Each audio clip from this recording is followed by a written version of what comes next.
سورہ فاتحہ کے فضائل۔ احادیث میں سورت کے بہت سے فضائل بیان کیے گئے، ان میں سے 4 فضائل درج ذیل ہیں۔ نمبر 1، بخاری شریف کی حدیث ہے، حضرت ابو سعید بن معلا رضی اللہ تعالی عنہ فرماتے ہیں، میں نماز پڑھ رہا تھا تو مجھے نبی کریم صلی اللہ تعالی علیہ وسلم نے بلایا، لیکن میں نے جواب نہ دیا۔ جب نماز سے فارغ ہو کر بارگاہ رسالت صلی اللہ تعالی علیہ وسلم میں حاضر ہوا، میں نے عرض کی، یا رسول اللہ صلی اللہ تعالی علیہ وسلم، میں نماز پڑھ رہا تھا۔ تاجدار رسالت صلی اللہ تعالی علیہ وسلم نے ارشاد فرمایا، کیا اللہ تعالیٰ نے یہ نہیں فرمایا، استجیبوا للہ وللرسول اذا دعاکم، اللہ اور اس کے رسول کی بارگاہ میں حاضر ہو جاؤ جب وہ تمہیں بلائیں۔ پھر ارشاد فرمایا، کیا میں تمہیں تمہارے مسجد سے نکلنے سے پہلے قرآن کریم کی سب سے عظیم سورت نہ سکھاؤں؟ پھر آپ علیہ الصلوۃ والسلام نے میرا ہاتھ پکڑ لیا۔ جب ہم نے نکلنے کا ارادہ کیا تو میں نے عرض کی، یا رسول اللہ صلی اللہ تعالی علیہ وسلم، آپ نے فرمایا تھا کہ میں ضرور تمہیں قرآن مجید کی سب سے عظمت والی سورت سکھاؤں گا۔ ارشاد فرمایا، وہ سورت الحمدللہ رب العالمین ہے، یہی 7 مثانی اور قرآن عظیم ہے جو مجھے عطا فرمائی گئی۔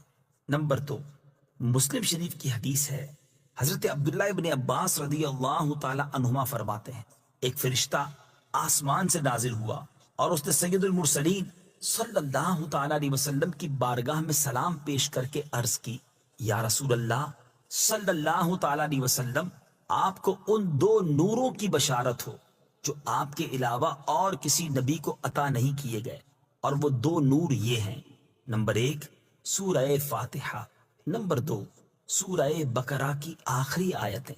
نمبر 3، حضرت ابی بن کعب رضی اللہ تعالی عنہ سے روایت ہے، حضور پر نور صلی اللہ تعالی علیہ وسلم نے ارشاد فرمایا، اللہ تعالیٰ نے تورات اور انجیل میں ام القرآن کی مثل کوئی سورت نازل نہیں فرمائی۔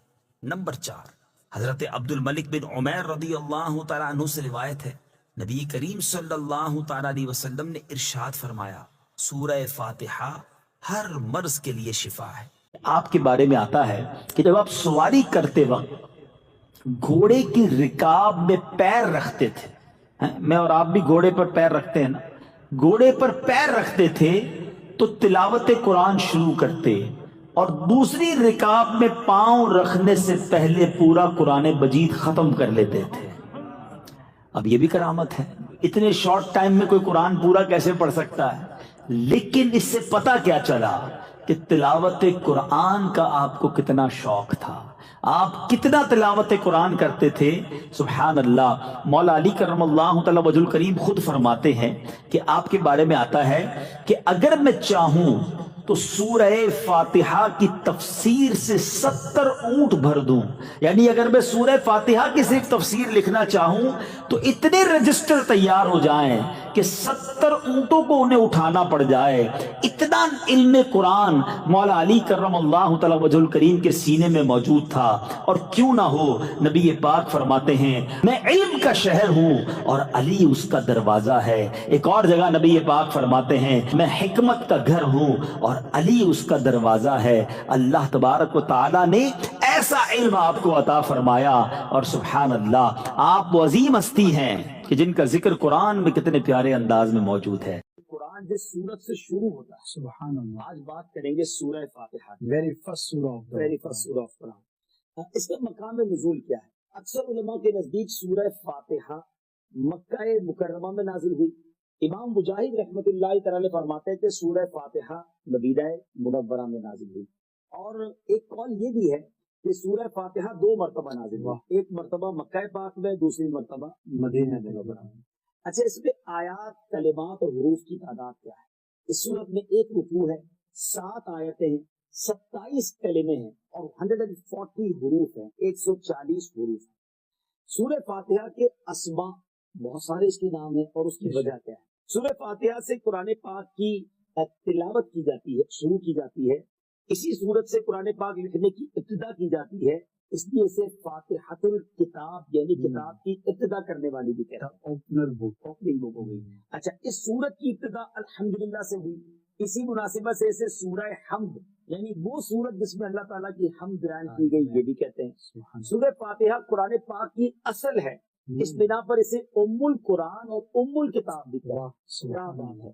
اور آگے چلتے ہیں، یہ سورت نماز کی ہر رکعت میں پڑھی جاتی ہے، اور یہ سورت 2 مرتبہ نازل ہوئی ہے، اس وجہ سے اسے السبع المثانی یعنی بار بار پڑھی جانے والی یا ایک سے زائد مرتبہ نازل ہونے والی 7 آیتیں کہا جاتا ہے۔ اچھا، دین کے بنیادی امور کا جامع ہونے کی وجہ سے سورہ فاتحہ کو سورہ کنز، سورہ وافیہ، سورۃ الکافیہ بھی کہتے ہیں۔ اچھا، شفا کا باعث ہونے کی وجہ سے اس سورت کو سورۃ الشفا اور سورۃ الشافیہ بھی کہتے ہیں۔ اچھا، دعا پر مشتمل ہونے کی وجہ سے سورۃ الدعاء، سورۃ السؤال، سورۃ المناجات بھی سے کتنے نام ہیں سورت کے، اور اتنی مختصر سورت ہے۔ اور ناظرین، ابھی آپ نے اس کے فضائل سن لیں، یقین کریں آپ فضائل پڑھیں گے نا یا سنیں گے تو آپ کا جی چاہے گا جب مجھے موقع ملے میں نے سورہ فاتحہ پڑھ لوں۔ اچھا، عرب لوگوں میں نے یہ دیکھا، آپ کو بھی ہوا ہوگا اتفاق کہ وہ بات بات پر مل کے کہتے ہیں فاتحہ پڑھ، تو فاتحہ دعا میں بار بار پڑھنا اور کسی نیت کے ساتھ پڑھنا، سبحان اللہ، یہ بڑا اچھا معمول ہے۔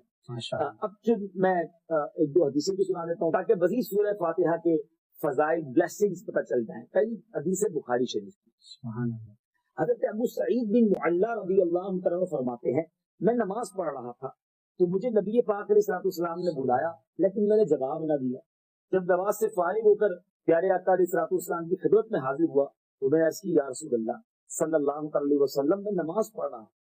پیارے آقا علیہ السلام نے فرمایا، کیا اللہ تعالیٰ نے یہ نہیں فرمایا استجیبوا للہ وللرسول اذا دعاکم، اللہ اور اس کے رسول کی بارگاہ میں حاضر ہو جاؤ جب وہ تمہیں بلائیں۔ پھر ارشاد فرمایا، کیا میں تمہیں تمہارے مسجد سے نکلنے سے پہلے قرآن کریم کی سب سے عظیم سورت نہ سکھا دوں؟ سب سے عظیم سورت۔ پھر آپ علیہ السلام نے میرا ہاتھ پکڑ لیا، جب ہم نے نکلنے کا ارادہ کیا تو میں نے عرض کی، حضور آپ نے کچھ فرمایا تھا تو کہ میں ضرور تمہیں قرآن مجید کی سب سے عظمت والی سورت سکھاؤں گا۔ تو نبی پاک نے فرمایا، وہ سورت الحمدللہ رب العالمین ہے، یہی 7 مثانی اور قرآن عظیم ہے جو مجھے عطا فرمائی۔ قرآن کی عظیم ترین سورت میرے آقا علیہ السلام نے فرمایا۔ بہرحال اس کے بہت سارے فضائل ہیں، جو لوگ بیمار ہیں، پریشان ہیں، ذرا غور سے سنیے۔ نبی پاک فرماتے ہیں کہ سورہ فاتحہ ہر مرض کے لیے شفا۔ اب سورہ فاتحہ پڑھ کے کسی مریض پہ دم کر دیں، اپنے اوپر دم کر دیں، مریض خود پڑھ لے، پانی پہ دم کر کے پی لیں تو انشاءاللہ امراض سے اس میں شفا ہے۔ ٹاپکس بہت سارے ہیں اس کے، ایک دو عرض کر دیتا ہوں۔ اس سورت میں اللہ تعالیٰ کی حمد و ثنا کا بیان ہے، اللہ تعالیٰ کے رب ہونے، اس کے رحمان الرحیم ہونے، نیز مخلوق کے مرنے کے بعد دوبارہ زندہ کیے جانے اور قیامت کے دن ان کے اعمال کی جزا ملنے کا ذکر ہے۔ صرف اللہ تعالیٰ کے عبادت کے مستحق ہونے اور اسی کے حقیقی مددگار ہونے کا تذکرہ۔ ماشاءاللہ سورہ فاتحہ کی کیا بات ہے۔ میں بھی نیت کروں اور آپ بھی نیت کریں کہ جب جب موقع ملے گا، میرا خیال ہے 2 منٹ لگتے ہیں بالکل فاتحہ پڑھنے میں، آسانی سے پڑھ سکتے ہیں۔ یاد بسم اللہ، اللہ کے نام سے شروع۔ تفسیر صراط الجنان میں اس کی تفسیر کچھ اس طرح ہے۔ علامہ احمد صاوی رحمت اللہ تعالی علیہ فرماتے ہیں، قرآن مجید کی ابتدا بسم اللہ سے اس لیے کی گئی تاکہ اللہ تعالیٰ کے بندے اس کی پیروی کرتے ہوئے ہر اچھے کام کی ابتدا بسم اللہ سے کریں، اور حدیث پاک میں بھی اچھے اور اہم کام کی ابتدا بسم اللہ سے کرنے کی ترغیب دی گئی ہے۔ چنانچہ حضرت ابو ہریرہ رضی اللہ تعالی عنہ سے روایت ہے، حضور پر نور صلی اللہ تعالی علیہ وسلم نے ارشاد فرمایا، جس اہم کام کی ابتدا بسم اللہ الرحمن الرحیم سے نہ کی گئی تو وہ ادھورا رہ جاتا ہے۔ لہذا تمام مسلمانوں کو چاہیے کہ وہ ہر نیک اور جائز کام کی ابتدا بسم اللہ الرحمن الرحیم سے کریں، اس کی بہت برکت ہے۔ الرحمن الرحیم، جو بہت مہربان رحمت والا ہے۔ امام فخر الدین رازی رحمت اللہ تعالی علیہ فرماتے ہیں، اللہ تعالیٰ نے اپنی ذات کو رحمان اور رحیم فرمایا تو یہ اس کی شان سے بعید ہے کہ وہ رحم نہ فرمائے۔ مروی ہے کہ ایک سائل نے بلند دروازے کے پاس کھڑے ہو کر کچھ مانگا تو اسے تھوڑا سا دے دیا گیا۔ دوسرے دن وہ ایک کلاڑا لے کر آیا اور دروازے کو توڑنا شروع کر دیا۔ اس سے کہا گیا کہ تو ایسا کیوں کر رہا ہے؟ اس نے جواب دیا، تو دروازے کو اپنی عطا کے لائق کر یا اپنی عطا کو دروازے کے لائق بنا۔ اے ہمارے اللہ عز و جل، رحمت کے سمندروں کو تیری رحمت سے وہ نسبت ہے جو ایک چھوٹے سے ذرے کو تیرے عرش سے نسبت ہے، اور تو نے اپنی کتاب کی ابتدا میں اپنے بندوں پر اپنی رحمت کی صفت بیان کی، اس لیے ہمیں بھی اپنی رحمت اور فضل سے محروم نہ رکھنا، جو تمام جہان والوں کا پالنے والا ہے۔ الحمدللہ، سب تعریفیں اللہ کے لیے ہیں۔ تفسیر صراط الجنان میں اس کی تفسیر کچھ اس طرح ہے، یعنی ہر طرح کی حمد اور تعریف کا مستحق اللہ تعالی ہے، کیونکہ اللہ تعالی کمال کی تمام صفات کا جامع ہے۔ حمد اور شکر کی تعریف۔ حمد کا معنی ہے کسی کی اختیاری خوبیوں کی بنا پر اس کی تعریف کرنا، اور شکر کی تعریف یہ ہے کہ کسی کے احسان کے مقابلے میں زبان، دل یا اعضاء سے اس کی تعظیم کرنا۔ اور ہم چونکہ اللہ عز و جل کی حمد عام طور پر اس کے احسانات کے پیش نظر کرتے ہیں، اس لیے ہماری یہ حمد شکر بھی ہوتی ہے۔ مسلم شریف کی حدیث ہے، حضرت انس بن مالک رضی اللہ تعالی عنہ سے روایت ہے، نبی اکرم صلی اللہ تعالی علیہ وسلم نے ارشاد فرمایا، اللہ تعالی بندے کی اس بات سے خوش ہوتا ہے کہ وہ کچھ کھائے تو اللہ تعالیٰ کی حمد کرے، اور کچھ پیے تو اللہ تعالیٰ کی حمد کرے۔ رحمان اور رحیم اللہ تعالیٰ کے دو صفاتی نام ہیں۔ رحمان کا معنی ہے نعمتیں عطا کرنے والی وہ ذات جو بہت زیادہ رحمت فرمائے، اور رحیم کا معنی ہے بہت رحمت فرمانے والا۔ یاد رہے کہ حقیقی طور پر نعمت عطا فرمانے والی ذات اللہ تعالیٰ کی ہے، کہ وہی تنہا ذات ہے جو اپنی رحمت کا بدلہ طلب نہیں فرماتی۔ ہر چھوٹی بڑی، ظاہری، باطنی، جسمانی، روحانی، دنیاوی اور اخروی نعمت اللہ تعالیٰ ہی عطا فرماتا ہے، اور دنیا میں جس شخص تک جو نعمت پہنچتی ہے وہ اللہ تعالیٰ کی رحمت ہی سے ہے، کیونکہ کسی کے دل میں رحم کا جذبہ پیدا کرنا، رحم کرنے پر قدرت دینا، نعمت کو وجود میں لانا، دوسرے کا اس نعمت سے فائدہ اٹھانا، اور فائدہ اٹھانے کے لیے اعضاء کی سلامتی عطا کرنا، یہ سب اللہ تعالیٰ کی طرف سے ہی ہے۔ جزا کے دن سے مراد قیامت کا دن ہے کہ اس دن نیک اعمال کرنے والے مسلمانوں کو ثواب ملے گا، اور گنہگاروں اور کافروں کو سزا ملے گی، جبکہ مالک اسے کہتے ہیں جو اپنی ملکیت میں موجود چیزوں میں جیسے چاہے تصرف کرے۔ اللہ تعالیٰ اگرچہ دنیا اور آخرت دونوں کا مالک ہے، لیکن یہاں قیامت کے دن کو بطور خاص اس لیے ذکر کیا تاکہ اس دن کی اہمیت دل میں بیٹھے۔ نیز دنیا کے مقابلے میں آخرت میں اللہ تعالیٰ کے مالک ہونے کا ظہور زیادہ ہوگا، کیونکہ اس دن کسی کے پاس ظاہری سلطنت بھی نہ ہوگی جو اللہ تعالیٰ نے دنیا میں لوگوں کو عطا فرمائی تھی۔ مولا علی شیر خدا کی سیرت میں ایک ایسا بھی ایک وصف ملتا ہے جو سخاوت کا لیول ہے۔ ہم نے کئی بار یہ واقعہ سنا ہوگا کہ ایک بار بی بی فاطمہ خاتون جنت رضی اللہ تعالیٰ عنہ نبی حضرت مولا علی سے کہا کہ اے علی، گھر میں کھانے کو کچھ نہیں ہے، میرا یہ جوڑا لے جائیں اور یہ جا کر سیل آؤٹ کریں۔ اب ذرا سوچیں ناظرین، یہاں بہت سارے مجھے ایسے ویور سن رہے ہوں گے جو کسی پریشانی میں ہوں گے، غربت میں ہوں گے، اور شکوے شکایت بہت کرتے ہیں کہ ہماری جاب کم ہے، ہمارے گھر میں افطار کا دسترخوان ویسا نہیں ہے، اور نہ جانے کیا کیا کہہ رہے ہوتے ہیں۔ مگر کبھی ایسا ہوا کہ ہمارے گھر کے کسی فرد کا لباس ہمیں بیچنا پڑا ہو؟ بی بی فاطمہ خاتون جنت مولا علی سے کہتی ہیں علی جائیے اور میرا لباس بیچ کر آئیے۔ مولا علی نے لباس سیل آؤٹ کیا، 6 درہم کا وہ لباس بکتا ہے۔ ابھی کھانا لینے جانا ہے، اناج لینے جانا ہے، حسنین کریمین گھر میں بھوکے ہیں، بی بی فاطمہ نے کھانا نہیں کھایا ہے، مگر ایک شخص آ کر کہتا ہے علی اللہ کے نام پر کچھ دے دو۔ ناظرین ذرا غور کریں، جس کے گھر میں اپنے بچے بھوکے ہوں، اپنی بچوں کی والدہ کا کپڑا بیچا ہو، مگر سخاوت۔ اچھا، پھر عقل یہ کہتی ہے کہ 6 میں سے ایک آدھا درہم دے دیتے۔ مولا علی نے 6 کے 6 درہم اس فقیر کو دے دیے۔ تھوڑا آگے جاتے تو ایک شخص آ کر اس کے ہاتھ میں اونٹنی ہے، کہا اے علی اونٹنی خریدو گے؟ مولا علی کہتے ہیں میرے پاس تو پیسے ہی نہیں ہے۔ کہا اے علی ادھار میں لے لو۔ کتنے میں دو گے؟ کہا 100 درہم میں۔ آپ نے 100 درہم میں اونٹنی خرید لی۔ تھوڑا آگے گیا تو ایک اور عربی آیا، اے علی اونٹنی بیچو گے؟ کہا ہاں بالکل بیچوں گا۔ کتنے میں لیے؟ اب ایسی کنڈیشن میں کہ ویسے پیسے کچھ نہیں ہے، مگر لک ایٹ سچائی کیسی تھی، آپ فرماتے 100 میں لیے۔ یہ بزنس مینس کے لیے بھی کیسا زبردست مدنی پھول ہے جو کہتے ہیں قسمیں کھا رہے ہو تو میری خرید اتنے کی ہے، تھوڑی نیگوشیشن کریں، بندہ کہتے ہیں میری 1000 کی خرید ہے آپ کو 1100 میں دے رہا ہوں، تھوڑی دیر بعد وہ 900 روپے میں دے رہا ہوتا ہے، سمجھ نہیں آتی خرید کتنے کی، جھوٹ وہیں پکڑا جاتا، وہیں جھوٹ پکڑا جاتا. اچھا اس پہ شرمندہ بھی نہیں ہوتے وہ لوگ. اب وہ مولا علی کا حال دیکھیں کہ ایسی کیفیت میں فرماتے میں نے 100 میں لی ہے، وہ کہتا ہے اے علی 160 میں بیچو گے؟ آپ نے فرمایا سبحان اللہ 160 میں آپ نے سیل آؤٹ کر دی. پھر آگے جاتے ہو پہلے والا مل گیا، کہتا ہے اے علی وہ اٹھنی کدھر گئی؟ کہا حضور بیچ دی. تو پیسے دے دو میرے، آپ نے پیسے دیے. اب بی بی فاطمہ رضی اللہ تعالیٰ عنہ کے پاس 60 درہم لے کر آئے تو خاتون جنت کہتی ہیں اے علی کیا میرا لباس 60 درہم میں بک گیا؟ کہا نہیں میں نے اللہ سے کاروبار کیا ہے، میں نے 6 درہم اللہ کی راہ میں خرچ کیے ہیں، اللہ نے مجھے 60 لوٹا دی. سبحان. اچھا یہ یہاں تک تو واقعہ بہت خوبصورت ہے، مگر اس کا اگلا پورشن اس سے زیادہ خوبصورت ہے. صبح جب مولا علی کرم اللہ تعالی وجہ کریم نبی پاک کی بارگاہ میں جاتے ہیں نا تو غیب کی خبریں دینے والے آقا اس سے پہلے کہ مولا علی کچھ کہتے، کہا اے علی پتہ ہے کل تمہارے پاس جو واقعہ ہوا اس میں اونٹنی بیچنے والا کون تھا اور خریدنے والا کون تھا؟ فرمایا اے علی اونٹنی بیچنے والے حضرت میکائیل تھے اور اونٹنی خریدنے والے حضرت جبرائیل تھے. اور اے علی جس اونٹنی کی خرید و فروخت ہوئی نا وہ کوئی اور اونٹنی نہیں ہے، خاتون جنت بی بی فاطمہ قیامت کے دن جس پر سواری کریں گے یہ وہ اونٹنی ہے. اب ذرا لیول دیکھیں نا کہ سخاوت کا لیول کیا تھا اور بارگاہ الہی میں مقبولیت کا لیول کیا تھا. تو اب مولا علی شیر خدا سے محبت کرنے والے تو دنیا بھر میں موجود ہیں، لیکن اب جب بھی حضرت علی کی بات ہوگی، شجاعت کی بات ہوگی، ہم دیکھیں دین کی خاطر کیا ہم کسی معاملے میں فرنٹ پہ آتے ہیں. دوسرے نمبر پر اگر سخاوت کی بات ہوگی تو کیا ہم اللہ کی راہ میں ویسا خرچ کرتے ہیں. اور مولا علی کی سیرت کا بہت بڑا وصف علم دین ہے. آقا فرما رہے کہ میں علم کا شہر ہوں، علی اس کا دروازہ ہے.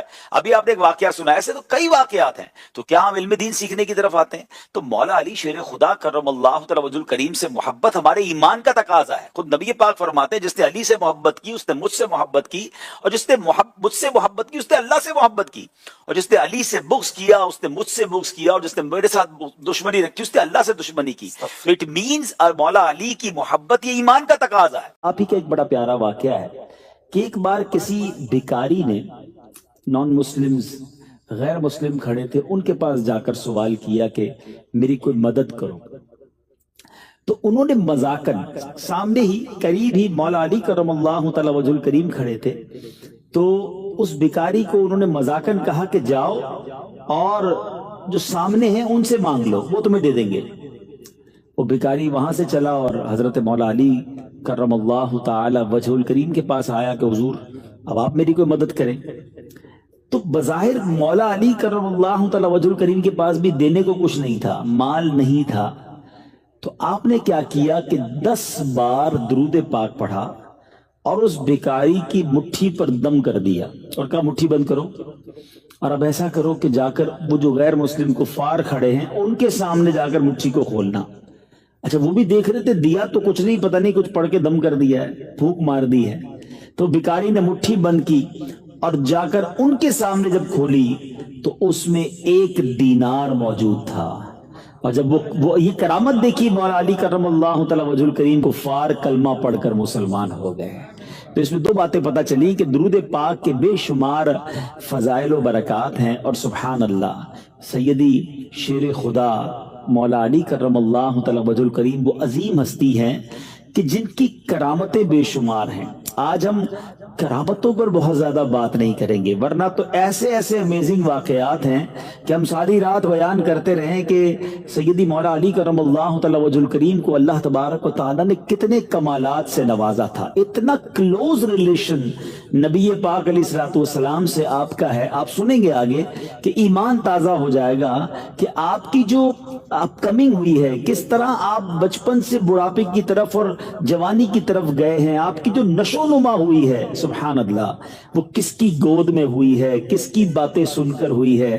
آپ آگے بڑھے ہیں تو کیسے بڑھے ہیں سبحان اللہ، آگے آگے سنتے جائیں گے. مگر ایک ایمان افروز واقعہ پہلے میں سنانا چاہوں گا. ایک بار مولا علی کرم اللہ تعالی وجہ الکریم مقام صفین کے قریب سے گزر رہے تھے تو لشکر ایک ایسے مقام پر رکا کہ جہاں پانی نہیں تھا. پورا لشکر پیاس سے بے چین تھا اور پانی دور دور تک نہیں، وضو بھی کرنا ہے، پانی بھی پینا ہے، جانور بھی پیاسے ہیں. تو وہاں ایک گرجا گھر تھا، عیسائیوں کا جو گرجا گھر ہوتا ہے، وہاں ایک راہب رہتا تھا. تو اس سے پوچھا گیا کہ بتاؤ پانی کہاں سے ملے گا؟ تو اس نے کہا یہاں سے 2 فرسخ دور ہے. چلے آج یہ بھی سیکھ لیں، فرسخ 7 کلومیٹر کا ایک فرسخ ہوتا ہے. 2 فرسخ کا مطلب یہ ہوا کہ 14 کلومیٹر دور تھا پانی. اب اتنا دور پانی لینے کون جائے, پیاس سے برا حال تھا. تو حضرت علی رضی اللہ تعالیٰ عنہ نے کیا کیا کہ بتایا کہ اس مقام پر ایک جگہ پر اشارہ کیا کہ یہاں کھودو. لوگوں نے وہاں کھڈا کھودنا شروع کیا پانی نکالنے کے لیے. اب بیچ میں ایک زبردست چٹان پتھر آ گئی. سارے لوگوں نے کوشش کی کسی طرح اسے بروک کر دیں, بریک کریں, توڑ دیں, نہیں ٹوٹا. تو مولا علی کرم اللہ تعالی وجہ الکریم آئے اور اس پتھر کے اندر اپنے ہاتھ کو پھنسایا اور زور سے کھینچا تو پتھر بھی نکل آیا اور میٹھے پانی کا چشمہ بھی جاری ہو گیا. ٹھنڈا میٹھا پانی نکل آیا. سارے لوگ حیران کہ ایگزیکٹلی اسی مقام پر کھودنے کا حکم بھی دیا اور وہیں سے ٹھنڈا میٹھا پانی بھی نکل آیا. مگر اس سے زیادہ امیزنگ بات یہ ہوئی کہ جو گرجا گھر میں راہب تھا وہ اپنے کھڑکی سے سارا منظر دیکھ رہا تھا. اسی نے کہا تھا 14 کلومیٹر دور 2 فرسخ دور پانی ملے گا. وہ آیا اور آ کر مولا علی سے پوچھتا ہے بتائیے آپ نبی ہیں؟ انہوں نے کہا نہیں. آپ فرشتے ہیں؟ کہا نہیں. پھر آپ کون ہیں؟ کہا میں نبی آخر الزماں جناب محمد مصطفیٰ صلی اللہ علیہ وسلم کا ساتھی ہوں, ان کا صحابی ہوں. تو کہا ہم نے اپنی کتابوں میں پڑھا ہے کہ اس گرجا گھر کے قریب ایک ٹھنڈے میٹھے پانی کا چشمہ چھپا ہوا ہے اور اس کو آخری زمانے میں ایک شخص آ کر دریافت کرے گا اور وہ وہی ہوگا جو آخری نبی کا صحابی ہوگا. ہم انتظار میں تھے کہ وہ منظر کب دیکھیں گے. مجھ سے پہلے بھی کئی راہب اس گرجا گھر میں زندگی گزار کر چلے گئے.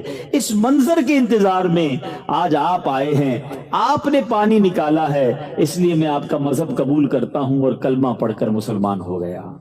مولا علی کرم اللہ تعالی وجہ الکریم جب یہ واقعہ سنانا, اب زارو کتار رونے لگے. سوچئے کیوں رونے لگے؟ آپ رونے لگے اور آپ فرماتے ہیں اتنا روئے کہ آپ کی داڑھی مبارک آنسوؤں سے تر ہو گئی. اور اس کی وجہ یہ بیان کی کہ الحمدللہ ان لوگوں کی کتابوں میں بھی میرا ذکر موجود ہے. اللہ نے مجھے اپنے کرم سے یہ مقام دیا کہ ان لوگوں کی کتابوں میں بھی میرا ذکر موجود تھا کہ ایک صحابی آئے گا اور آ کر اس جگہ سے پانی کے کنویں کو دریافت کرے گا. سبحان اللہ. اب آئیے خوبصورت انٹروڈکشن مولا علی کرم اللہ تعالی وجہ الکریم کے بارے میں جان لیجئے کہ اللہ تبارک و تعالی نے مقام کیسا دیا. سیدنا مولا علی کرم اللہ تعالی وجہ الکریم مکہ مکرمہ میں پیدا ہوئے. آپ کی والدہ ماجدہ حضرت سیدتنا فاطمہ بنت اسد رضی اللہ تعالی عنہا ہے. یاد رہے مولا علی کی زوجہ محترمہ بی بی فاطمہ خاتون جنت ہیں, مگر مولا علی کی جو والدہ ہیں ان کا نام بھی فاطمہ ہے اور وہ فاطمہ بنت اسد ہیں. والد نے آپ کا نام علی رکھا. حضور پرنور صلی اللہ علیہ وسلم نے آپ کو اسد اللہ کے لقب سے نوازا. اسد کہتے ہیں شیر کو, اللہ کے شیر کے لقب سے آپ کو نوازا. اس کے علاوہ مرتضی یعنی چنا ہوا یہ بھی, اور کرار. کرار کے معنی کیا ہے؟ حیدر کرار کہتے ہیں نا. کرار کے معنی ہے پلٹ پلٹ کر وار کرنے والا. آپ کا لقب کرار بھی ہے. شیر خدا, مولا مشکل کشا, یہ آپ کے مشہور القابات ہیں.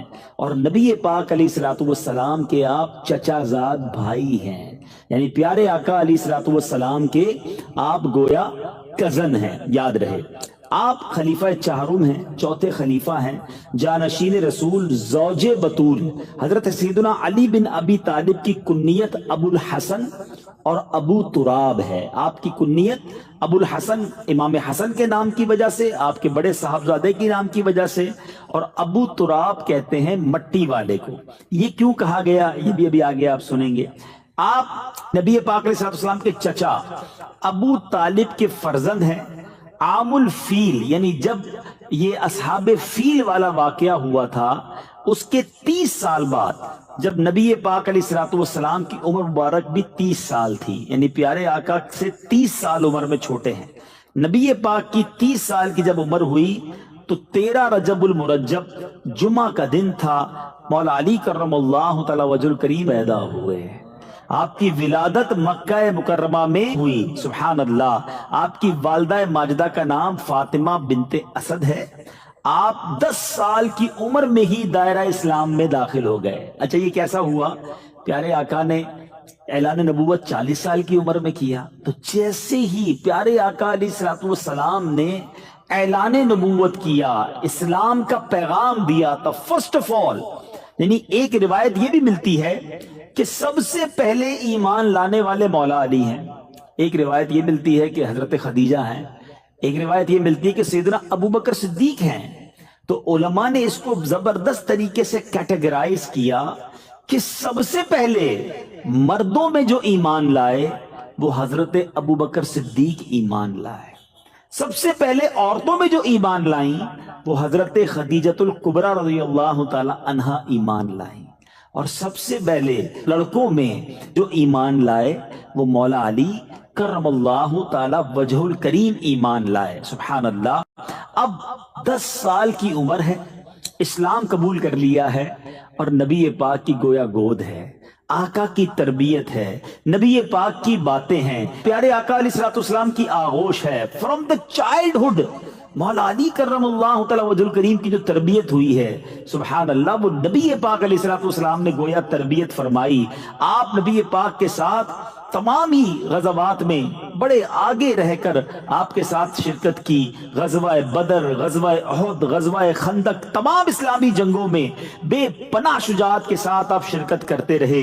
کفار کے بڑے بڑے نامور بہادر جو تھے وہ آپ کی تلوار ذوالفقار کے قاہرانہ وار کی وجہ سے واصل نار ہوئے۔ مولا علی حضرت عثمان غنی رضی اللہ تعالیٰ کی شہادت کے بعد آپ کے ہاتھ پر مہاجرین و انصار نے بیعت کی، آپ خلیفہ چہرم بنے، امیر المومنین بنے۔ 4 برس 8 ماہ 9 دن آپ مسند خلافت پر رہے۔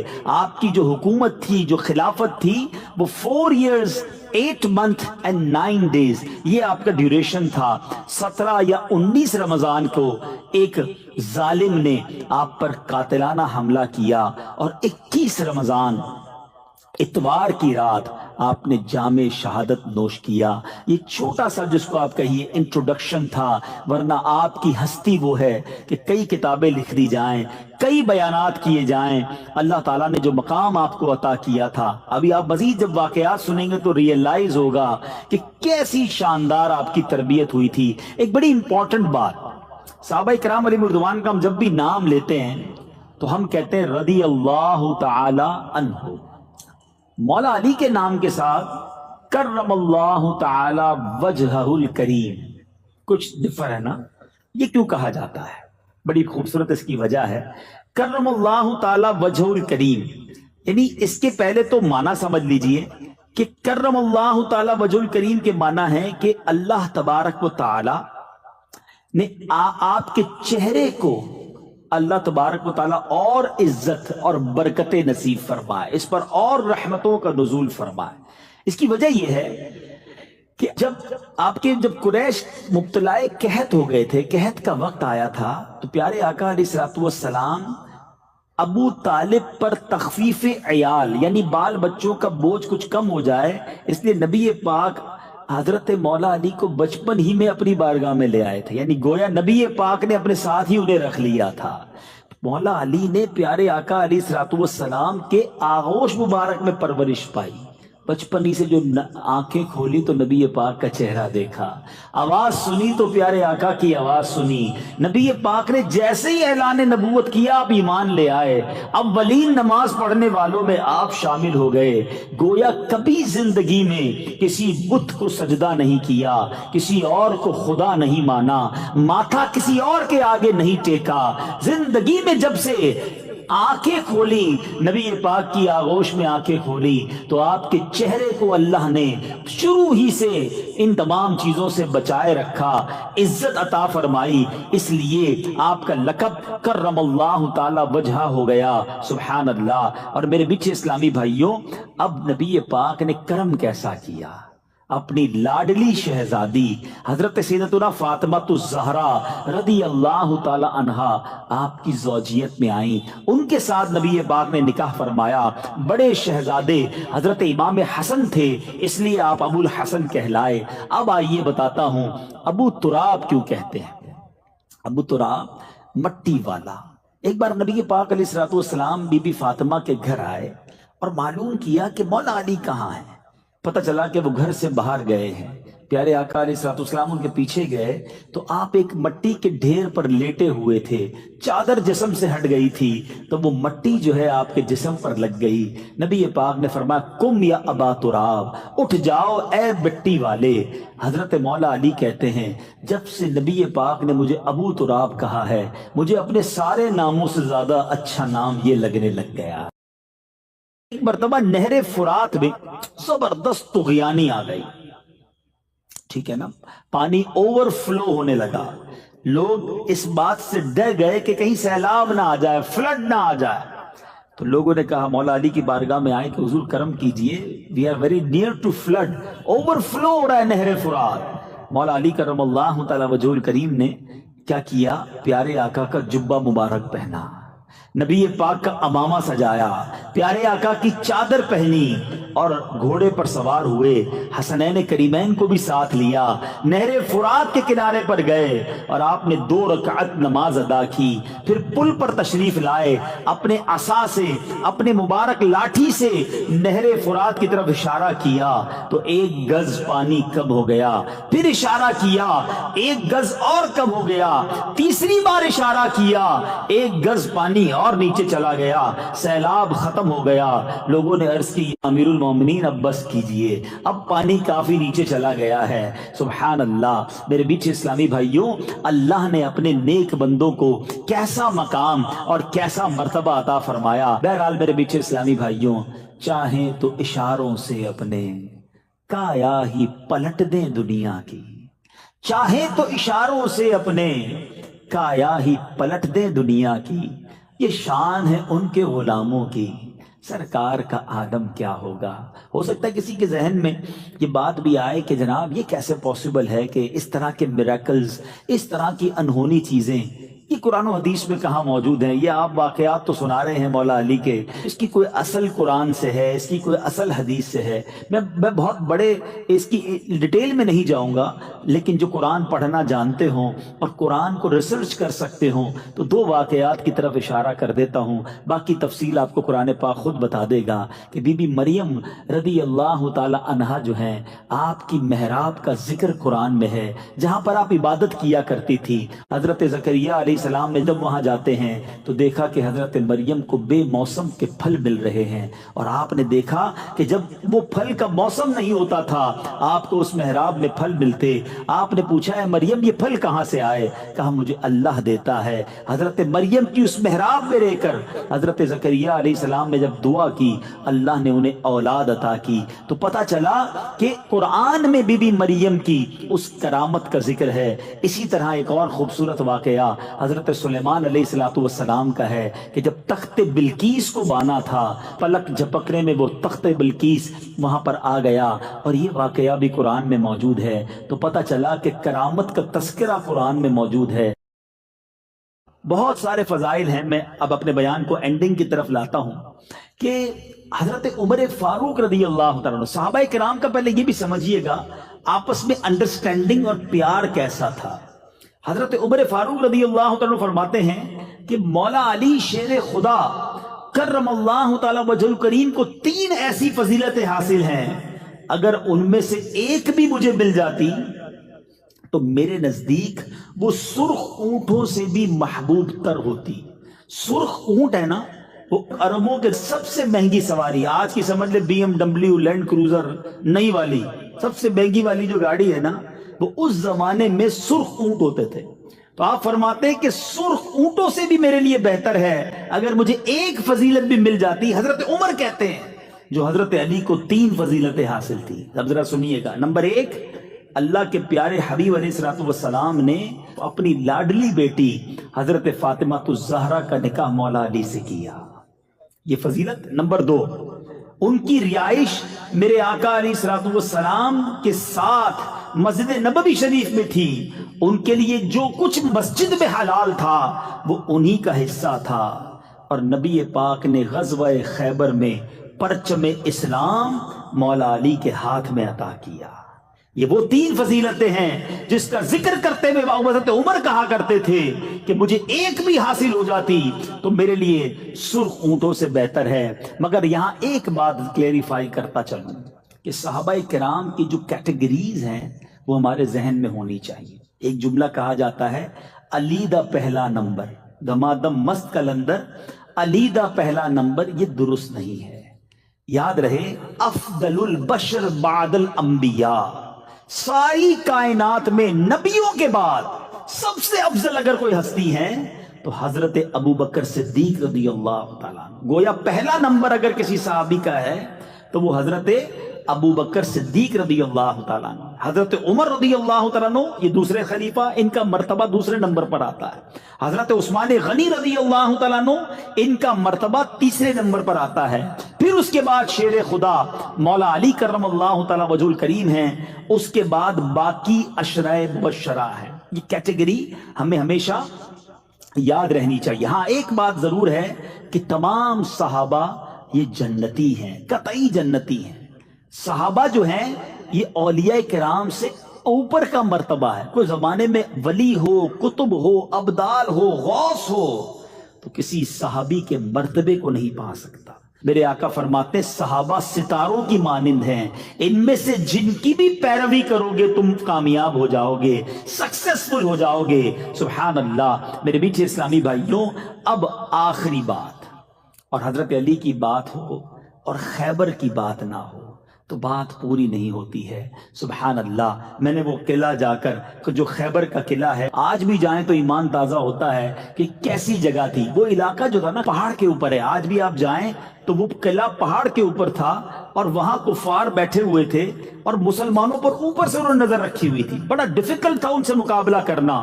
مسلمانوں نے اس کا محاصرہ کیا ہوا تھا، کئی دن تک یہ مقابلہ چلتا رہا کہ کسی طرح یہ جو قلعہ ہے یہ فتح ہو جائے۔ سبحان اللہ۔ اللہ کے نبی علیہ الصلوۃ والسلام نے جب خیبر کا وہ دن آیا جس دن فتح ہونا تھا، آقا فرماتے کل یہ جھنڈا میں ایک ایسے شخص کو دوں گا جس کے ہاتھ اللہ اسے فتح دے گا۔ وہ شخص وہ ہے جس سے اللہ اور اس کے رسول محبت کرتے ہیں۔ صحابہ کہتے ہیں ساری رات سارے صحابہ بے چینی میں تھے، صبح کس کو جھنڈا ملے گا جس سے اللہ اور اس کے رسول محبت بھی کرتے اور فتح بھی ملے گی۔ سارے صحابہ ریڈی کہ آج کس کا نام ہوتا ہے، رزلٹ اناؤنس ہونا تھا۔ اچھا، مولا علی کرم اللہ وجہ الکریم اس وقت نبی پاک کے سامنے نہیں تھے، آپ کی آنکھوں میں آشوب آ چکا تھا، تکلیف جو ہوتی نا آنکھ کی بیماری وہ ہو گئی تھی۔ تو نبی پاک علیہ الصلوۃ والسلام نے فرمایا کہ علی کہاں ہے؟ کہ حضور ان کی آنکھیں دکھ رہی ہیں، وہ کہیں اور ہیں۔ فرمایا انہیں بلاؤ۔ حضرت علی کو بلایا گیا۔ نبی پاک نے کون سا آئنٹمنٹ لگایا، کون سا آنکھوں کے ڈراپس ڈالے؟ سنو، مولا علی کی آنکھوں میں نبی پاک نے اپنا لعاب دہن لگایا، اپنا مبارک تھوک نکالا، مولا علی کی آنکھوں میں لگایا۔ اللہ اکبر۔ ایسی دعا کی ان کی آنکھیں ایسی ہو گئیں جیسے کبھی درد ہوا ہی نہیں تھا۔ نبی پاک نے انہیں پرچم عطا کیا، خیبر کی فتح کا پرچم دیا۔